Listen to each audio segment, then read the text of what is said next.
Hey there everyone, thanks for joining me again once more. We're going to be discussing today what NFC is and how it's applicable within education and where its future may lie. Even though this piece of technology hasn't necessarily seen a surge in popularity when it first started up and even in present day, I believe NFC could play a significant role in innovating the niche environment within technology applications in education. QR codes had a breakout into education, the education scene.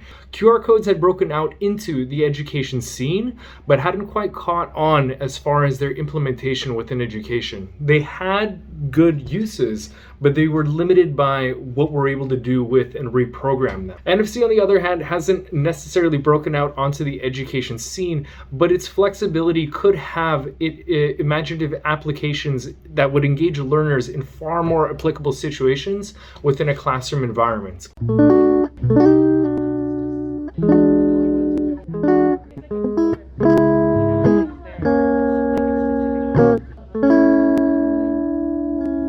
NFC is an ever slowly evolving form of technology that can change the interactive scope of tools that educators can use for learners and to share information with others. NFC, or near field communication, uses a short range wireless technology to exchange data between devices. In our case, what we're going to be exploring is how it changes and moves information and data from a NFC card to a mobile device. The data that can be transferred from an NFC tag to a mobile device is limited by the amounts of capacity of storage of the NFC tag, which can vary anywhere from between 16 bits and up to 1 kilobyte of data. Your memory on digital storage values, 1 megabyte is made up of 1,000 kilobytes. This information can be read on the card, and I will elaborate further on why knowing this amount of storage per tag is important to be able to use the NFC tags efficiently and well for whatever purpose you desire. Everything we're going to need in order to be able to complete this task is an NFC tag, which can be ordered off of Amazon.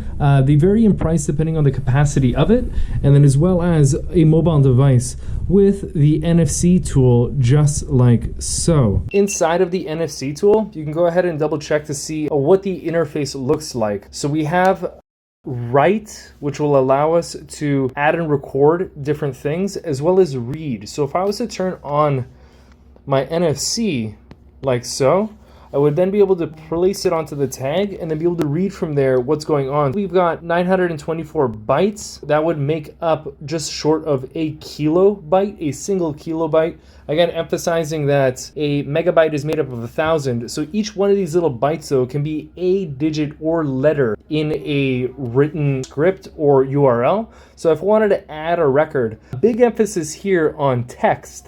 So we have a text option, so we could send secret messages like hello world, which is a very common thing to use when we're learning how to code in Python and whatnot. We can include a URL link, so we could specify what kind of URL link we wanted, HTTPS to make it extra secure, or just HTTP. We can also customize from there. So if you wanted to, let's say you had a YouTube channel that you wanted your students to go to, or a TikTok that you wanted to share with them, you could specifically link these for those websites inside of there. And then there's other things that you could play around from there too.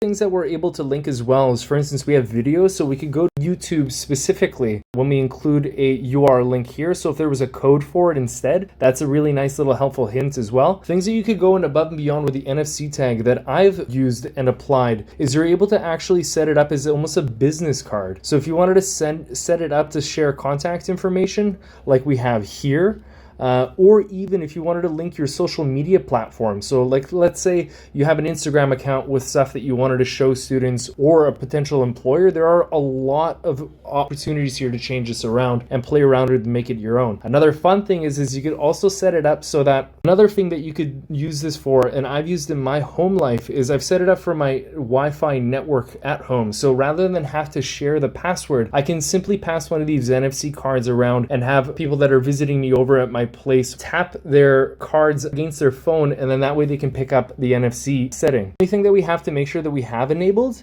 is up here that we go to our NFC tool and toggle that on and off, and that will allow us to read to the card as well as write to it later on.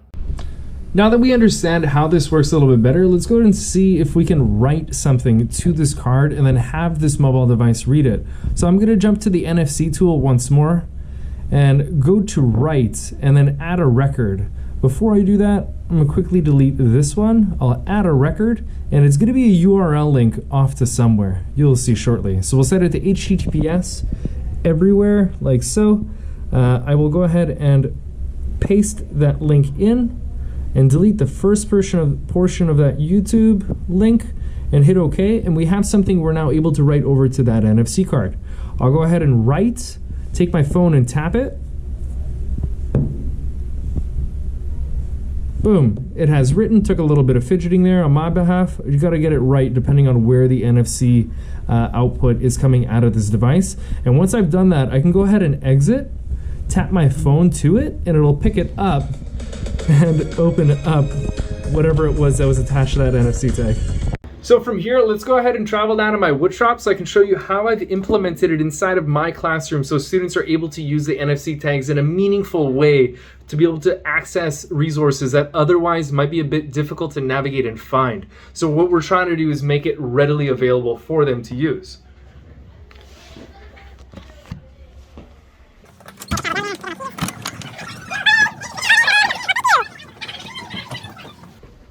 So heading down to the wood shop.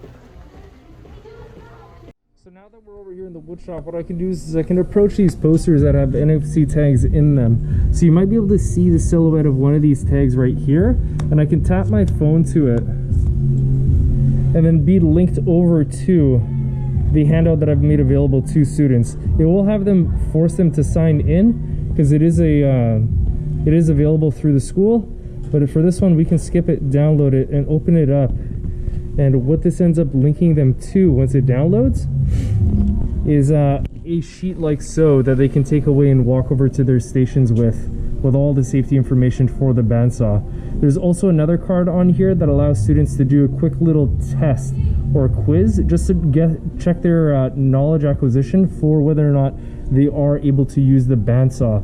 Again, all of these are fail-safes built in to have the students be able to understand and work through their own stuff, but none of it is ever meant so that way I'm not engaging with them. It's just meant there to be able to enrich their learning and the knowledge acquisition from there. Some of the shortfalls that come with NFC is if you wanted to make your own YouTube video and publish it, you would have to actually go about making your own YouTube video and setting it up on a YouTube channel and making those resources available to students. So if you have these resources already available to them, or you wanted to start on this process, you could, but it's a little bit of a tricky situation in order to get it set up so students can find it and get to it. One of the other hiccups that you might have heard me mention before was if your NFC tag is not password protected, if you don't set it up for password protection, anybody that has this tool can walk by and recode that NFC tag. So being able to actually go in and lock that tag once it's in a dedicated spot or you have a resource you want to share with students will keep them from fiddling or meddling about with it. I actually heard NFC from was one of my students 4 or 5 years ago. So today is 2021. They showed me that these compass cards that TransLink uses are actually NFC tags as well. So they have a very, very small amount of storage within them, but they were able to pass these around in class and pass notes or secret messages, not huge things, but it immediately got me wondering, how could I try to implement something that is disposable within my class to engage students in a meaningful way and share knowledge and resources with them readily and availably that is like extra quick. Cool, so what I got set up for us at the end of the video is 2 NFC tags I'm going to quickly try to tap the phone to. Let's see if we can get this to work. Yeah, thanks y'all for watching.